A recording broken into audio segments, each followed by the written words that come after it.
So ayan, hello guys, welcome to my YouTube channel po sa mga lahat po ng viewers ko. Maraming salamat po sa panonood nyo po, at sa mga bagong viewers po, maraming salamat din po.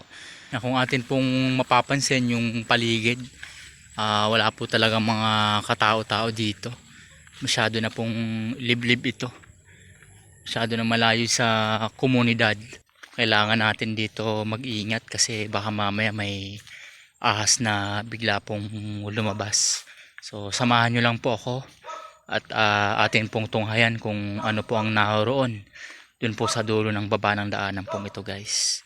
Kahit na walang tao nakatira, makikita natin ay meron pong mga halaman dito sa mga tabi ng daanan. Siguro ito ay dating pinagbahayan din po.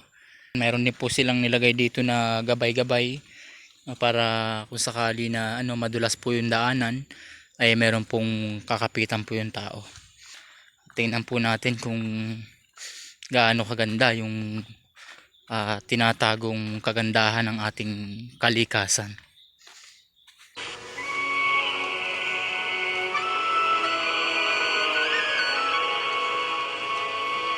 So kung atin pong makikita guys ay ito meron pong natural na daanan dito. Siguro ay ito po ay inukit ng mga sinauna, yung mga taong dati pong mga nakatira dito. Kasi ako makikita natin ay ito po ay bato at yung kabila ay bato rin naman, pero nagkaroon po ng daanan po sa gitna, no? Malawak yung kaisipan ng mga nakatira po dito. So nilagyan din po nila ng mga buha-buhangin para medyo gumanda yung tapakan at hindi po maging madulas po masyado guys. Yan, continue po tayo, tara na. Wow, ayun, meron po tayo nakikita. Ito ay isang ilog. Ayan. At makikita natin na talagang malinis po yung ilog dito sa mga parting kabundukan po. Ayan, merong mga makikita natin yung bato na puro lumot siya. Ayan. Napakalinaw po ng tubig dito guys.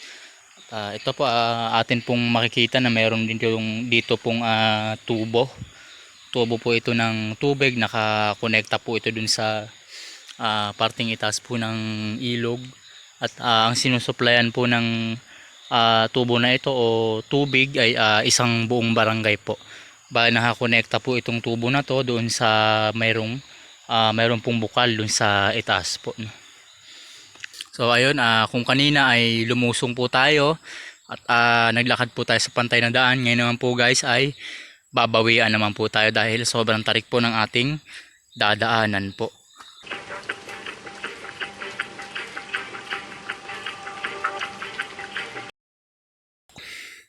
So yun po yung baba. Tayo ay aahon pa guys. Wala pa po tayo sa 1/4 po.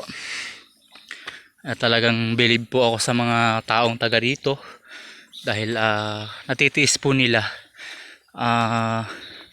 Kaya po nilang pagtiyagaan yung ganitong klase ng pamumuhay, or talagang no choice na lang din po dahil sa hirap din po talaga ng sobrang hirap po ng buhay. Kaya napipilitan na din po talaga sila na manirahan sa mga ganitong klaseng kahirap na mga sitwasyon, no, na kailangan pong tumira sa mga liblib na lugar para makapamuhay po, no. So sobrang lalim po nung inakyat po natin. Dahil hindi pa po tayo nakakarating dun sa dulo. Talagang kailangan ay kung aahon po tayo sa mga ganitong klaseng katarik, kailangan natin malakas yung resistensya, kasi kung hindi baka talagang babalik na. So ayun, meron na po tayo nakatanaw na bahay. Yan. Paalam po guys.